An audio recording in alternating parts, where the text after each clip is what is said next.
आप सभी का जेबीबी क्लासेस के ऑनलाइन प्लेटफॉर्म पर। जैसा कि आप सबको पता है, अपन चैप्टर पढ़ रहे हैं विद्युत धारा का चुंबकीय प्रभाव, उसके अपन अंतिम पड़ाव पर हैं। ठीक है, आज अपना टॉपिक रहने वाला है घरेलू विद्युत परिपथ, अर्थात अपने घरों में जो वायरिंग हुई रहती है, जो विद्युत के लिए जो वायरिंग की जाती है वो किस प्रकार से की जाती है, आज उसको थोड़ा सा समझने का प्रयास करेंगे। देखो, आपके सामने एक डायग्राम है जिसे कहा जाता है घरेलू विद्युत परिपथ का आरेख। क्या कहा जाता है? घरेलू विद्युत परिपथ का आरेख। कभी कभी आपके एग्जाम में सीधा सीधा ये आरेख भी पूछ लिया जाता है 1 या 2 नंबर में कि घरेलू विद्युत परिपथ का आरेख बनाइए, तो ये डायग्राम आपसे पूछ लिया जाता है। लेकिन आज अपन इसको डिटेल से पढ़ने वाले हैं कि किस प्रकार से इसमें परिपथ बनाया जाता है, कौन से क्रम में किनको जोड़ा जाता है, ठीक है ना, इन तारों को क्या कहा जाता है। तो अपना टॉपिक है घरेलू विद्युत परिपथ। और जैसा कि आप सब जानते हैं, अपने जो घरों में लाइट आती है, ठीक है ना, अपने घरों में जो विद्युत धारा आती है वो किस प्रकार की होती है? वो होती है प्रत्यावर्ती धारा। कौन सी धारा? प्रत्यावर्ती धारा, अल्टरनेटिव करंट, यानी कि ऐसी होती है। ठीक है, किस प्रकार की धारा होती है? अल्टरनेटिव करंट, यानी कि प्रत्यावर्ती धारा होती है, जो कितने वोल्टेज पर आती है? 220 वोल्टेज पर, और उसकी आवृत्ति होती है 50 हर्ट्ज।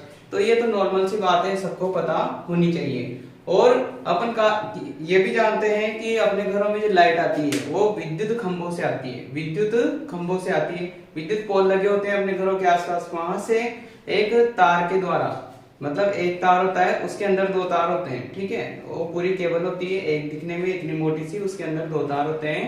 तो 2 तारों के द्वारा अपने घरों में क्या आती है? विद्युत आती है, यानी कि विद्युत धारा आती है।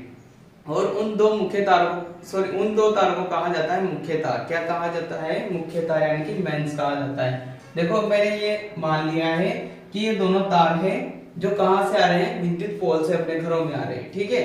उनमें से एक तार होता है धनात्मक तार और एक तार होता है ऋणात्मक तार। कौन सा होता है? एक तो होता है धनात्मक तार, एक होता है ऋणात्मक तार। आगे अपन पढ़ेंगे कि धनात्मक तार को क्या कहते हैं और ऋणात्मक तार को क्या कहते हैं। फिर जब उन तारों को घरों में लाया जाता है तो सबसे पहले लाया जाता है किसमें? फ्यूज बॉक्स में। किसमें लाया जाता है? फ्यूज बॉक्स में लाया जाता है। उसके बाद क्या किया जाता है? यहाँ बीच में एक मीटर लगा देते हैं, ठीक है। गवर्नमेंट वाले जो आते हैं ना, अपने जो घरों में इलेक्ट्रिशियन आते हैं गवर्नमेंट की तरफ से, तो वो एक मीटर लगा देते हैं। वो मीटर क्या नापता है? यूनिट नापता है। अपन कहते हैं ना कि हमारे घर में एक महीने में 150 यूनिट आए, तो उसको नापने के लिए मीटर लगाएंगे। तो कहाँ लगाएंगे? फ्यूज बॉक्स के बाद। यहाँ क्या लगाएंगे? विद्युत मापी कह सकते हैं अपन। क्या कह सकते हैं? विद्युत मापी, मतलब विद्युत को मापने वाला मीटर। उसके बाद से तारों को ले जाया जाता है कहाँ पर? एक वितरण बॉक्स होता है जिसमें सभी अपने घरों में जितने भी रूम्स वगैरह होते हैं, जितने भी हॉल किचन वगैरह होते हैं, उनके लिए अलग अलग सर्किट बनाए जाते हैं, उनका बॉक्स लगा होता है, ठीक है। यहाँ से सर्किट अलग रूम में जाएगा, यहाँ से सर्किट अलग जगह जाएगा। यानी कि कहने का मतलब है कि अपने घरों में एक ही परिपथ नहीं होता, अपने घरों में बहुत सारे परिपथ बना दिए जाते हैं, छोटे छोटे, ठीक है ना। अपने जितने भी रूम होते हैं घर के, उनमें सब में अलग अलग परिपथ जाता है, ठीक है। बाहर से तो केवल 2 तार आ गए जिन्हें मुख्य तार कहा जाता है। फिर इन्हीं तारों से अलग अलग परिपथ बना दिए जाते हैं, ठीक है। तो उस बॉक्स को बोला जाता है वितरण बॉक्स बोला जाता है। उसके बाद जैसे मान लो अपन ने कहा कि बहुत सारे परिपथ बनाए, उनमें से एक परिपथ मैंने ले लिया, ठीक है। मान लो ये एक परिपथ है, ठीक है, किसी भी एक रूम का परिपथ है। मान लो आप 3 लाइट के बोर्ड लगे हुए हैं, ठीक है। तो ये जो दोनों तार है, अल्टरनेटिव करंट आ रही है, इनके बीच में विभवांतर कितना रहने वाला है? 220 वोल्ट। कितना रहने वाला है? 220 वोल्ट। अब इन 220 वोल्ट के साथ जब भी अपन किसी भी विद्युत बोर्ड को लगाएंगे, सॉकेट जो लगाते हैं किसी भी उपकरण को चलाने के लिए, तो विद्युत बोर्ड को लगाते हैं, उनको लगाते हैं पार्श्व क्रम में। कौन से क्रम में लगाते हैं? पार्श्व क्रम में, ताकि इन सभी को समान वोल्टेज मिल सके। समान वोल्टेज कितना? 220 वोल्टेज मिल सके, ठीक है ना। अब चूंकि अपन देखते हैं कि सॉकेट में तो 3 होल्स होते हैं, 3 छेद होते हैं ना, ये 2 अलग जिनमें अपन पिन लगाते हैं नॉर्मली, और कभी कभी तीसरा भी काम में आ जाता है, क्योंकि जो बड़े उपकरण होते हैं उसमें एक और तीसरी पिन भी होती है, ठीक है। ऊपर देखना, 2 तो नीचे होते हैं और एक ऊपर होता है, तो उस तीसरी पिन से एक वायर जुड़ा होता है, ठीक है। वो वायर जुड़कर अपने घर के पास एक जमीन के अंदर बहुत गहराई पर एक धातु की प्लेट से जुड़ा होता है।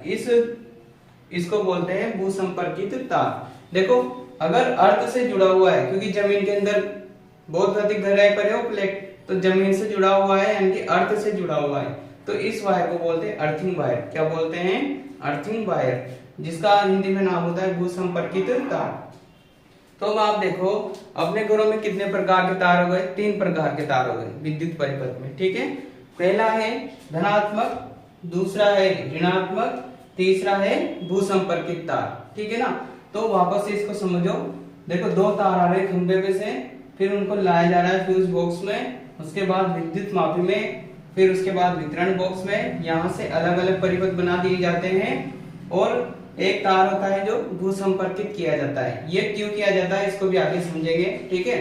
तो अपन लिखने के हिसाब से कैसे लिखेंगे? ऐसे लिखेंगे कि घरों में जो विद्युत जिन तारों के द्वारा लाई जाती है उन्हें कहा जाता है मेंस। क्या कहा जाता है? मेंस कहा जाता है या मुख्य तार कहा जाता है। मुख्य तार 2 होते हैं, ठीक है। फेज वायर जो धनात्मक होता है, न्यूट्रल वायर जो ऋणात्मक होता है। इस फेज वायर को अपन विद्युतमय तार भी कहा जाता है, कहते हैं विद्युतमय तार, ठीक है। और जो न्यूट्रल वायर होता है, ऋणात्मक तार होता है, उसे उदासीन तार भी कहते हैं। और घरों में अपन देखते हैं कि जो तार होते हैं ना, इनके अलग अलग कलर डिसाइड किए जाते हैं, ठीक है। तो जो लाल कलर का तार दिखेगा वो यही होता है धनात्मक तार, और जो काले रंग का तार होता है उसे ऋणात्मक तार द्वारा, मतलब उसको काले रंग द्वारा दर्शाया जाता है, ठीक है। और जो अपना अर्थिंग वायर होता है, इसको सामान्यतः पीले या फिर हरे वायर के द्वारा इसको रखा जाता है कि जो पीला या हरा वायर होगा ना, वो कौन सा तार होगा? भूसंपर्कित तार, ताकि इलेक्ट्रिशियन को समझने में आसानी रहे कि कौन सा तार कौन सा है, ठीक है। तो सामान्यतः जो विद्युतमय तार या जो पॉजिटिव जो धनात्मक तार होता है उसको हमेशा लाल रंग का रखा जाएगा, और जो ऋणात्मक होता है या उदासीन तार होता है उसको हमेशा काले रंग में रखा जाएगा, और जो अर्थिंग वायर होता है भूसंपर्कित तार उसको हमेशा पीले या हरे रंग में रखा जाएगा, ठीक है ना। तो ये 3 तार हो गए। अब भूसंपर्कित तार का क्या उपयोग है, ठीक है। इसमें से कोई लाइट तो आ नहीं रही, ठीक है। अपने घरों में केवल 2 तारों से भी काम चल सकता था, फिर क्यों ये इतनी तामझाम कर रखी है, क्यों ये भूसंपर्कित कर रखा है? देखो जब अपन गर्मियों में कूलर चलाते हैं और फ्रिज अपने होता है घरों में, एसी वगैरह जो लगे होते हैं, कभी कभी इनकी जो मेटेलिक बॉडी होती है, मतलब धातु की जो बॉडी होती है, इस पर हल्का हल्का करंट आने लग जाता है, ठीक है ना। कूलर पे करंट आता है ना, कूलर की बॉडी में, तो उस करंट से अपने घरों में जितने भी छोटे बच्चे होते हैं या फिर बड़े होते हैं उनको भी नुकसान हो सकता है। कभी कभी बॉडी को छू लें और अब हो सकता है कम नहीं ज्यादा ही करंट आ जाए, ठीक है ना। तो उस नुकसान से बचने के लिए भूसंपर्कित तार का उपयोग किया जाता है। इसका देखो क्या काम है, जो बड़े उपकरण चलते हैं अधिक शक्ति वाले, उनमें 3 पिनें दी जाती है। उनकी जो टीप होती है उसमें 3 पिनें दी जाती है। जो ऊपर वाली जो पिन होती है वो भूसंपर्कित के लिए होती है। जो ऊपर वाली जो पिन होगी उसका तार जाकर उनकी बॉडी से जुड़ा हुआ होता है अंदर, ठीक है ना। तो वो जो करंट होगा वो उस तार के द्वारा उस टी में आएगा, और उस टी के द्वारा वो कहाँ चला जाएगा? जमीन के अंदर चला जाएगा, और अपन को करंट आने से मतलब अपन करंट आने से बच जाएंगे, ठीक है ना। वो करंट अपन को नहीं आएगा, कहाँ चला जाएगा? जमीन के अंदर। वो कब जाएगा? जब अपने घरों में भूसंपर्कित तार अवेलेबल होगा, ठीक है। अगर अपने घरों में ये वाला तार है ही नहीं तो फिर जमीन के अंदर थोड़ी जाएगा, वो तो बॉडी पे रहेगा और अपन को नुकसान हो सकता है। तो भूसंपर्कित तार का होना अति आवश्यक है। और भूसंपर्कित तार है ये अधिकांश उन उपकरणों से हमारी रक्षा करता है जिनकी बॉडी मेटल की बनी होती है, मतलब धातु से बनी होती है, ठीक है। तो इसका क्या उपयोग है? घरेलू उपकरणों से अपनी सुरक्षा के उपाय के रूप में इसका उपयोग किया जाता है। अब बात करते हैं यहाँ वितरण बॉक्स से आगे परिपथ बनाने, ठीक है। बहुत सारे परिपथ बनते हैं। उन परिपथों में से भी 2 प्रकार के परिपथ होते हैं अपने। अगर एक रूम की बात कर लें तो उसमें भी 2 प्रकार के परिपथ आते हैं, ठीक है। एक तो होता है 5 एम्पियर अनुमतांक वाला, मतलब ऐसा परिपथ जिसमें विद्युत धारा का मान अधिकतम कितना हो सकता है? 5 एम्पियर, ठीक है। और जो दूसरा परिपथ होता है उसमें विद्युत धारा अधिक मान की आती है, मतलब 15 एम्पियर तक उसमें आ सकती है। अब इनकी जरूरत क्यों पड़ी? अलग अलग परिपथ बनाने की जरूरत क्यों पड़ी? ठीक है, एक परिपथ से भी तो काम चल सकता है, एक ही तो रूम है। नहीं, जब 5 एम्पियर अनुमतांक वाला परिपथ बनाया जाता है तो इसमें जो वायर रखा जाता है थोड़ा सा पतला रखा जाता है। क्यों?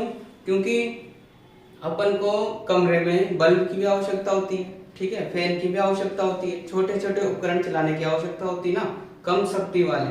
तो उनको चलाने के लिए कौन से परिपथ का उपयोग करेंगे? 5 एम्पियर वाले का। ठीक है, जो छोटे उपकरण है जैसे कि बल्ब हुआ, इसके अलावा पंखा हुआ, छोटा टेबल वाला पंखा हुआ, तो इनको चलाने के लिए छोटे परिपथ की आवश्यकता होती है जो 5 एम्पियर से चल जाते हैं। लेकिन अपन रूम में कूलर भी चलाते हैं, फ्रिज भी चलाते हैं, तो इन बड़े उपकरणों को चलाने के लिए अधिक विद्युत धारा की आवश्यकता होती है। तो उनके लिए फिर दूसरा परिपथ बनाया जाता है जो कितने अनुमतांक वाला होता है? 15 एम्पियर अनुमतांक वाला। तो सामान्यतः दो प्रकार के परिपथ होते हैं, पहला है 5 एम्पियर अनुमतांक वाला, दूसरा है अपना 15 एम्पियर अनुमतांक वाला। जो 5 एम्पियर अनुमतांक वाला है इसका उपयोग किया जाता है कम शक्ति के विद्युत उपकरणों को चलाने में, जबकि 15 एम्पियर अनुमतांक वाले परिपथ का उपयोग किया जाता है अधिक शक्ति वाले उपकरणों को चलाने में। ठीक है, अब बात करते हैं दो शब्द या दो घटनाएं अपन बोल सकते हैं जिनमें बच्चे काफी ज्यादा कंफ्यूज होते हैं।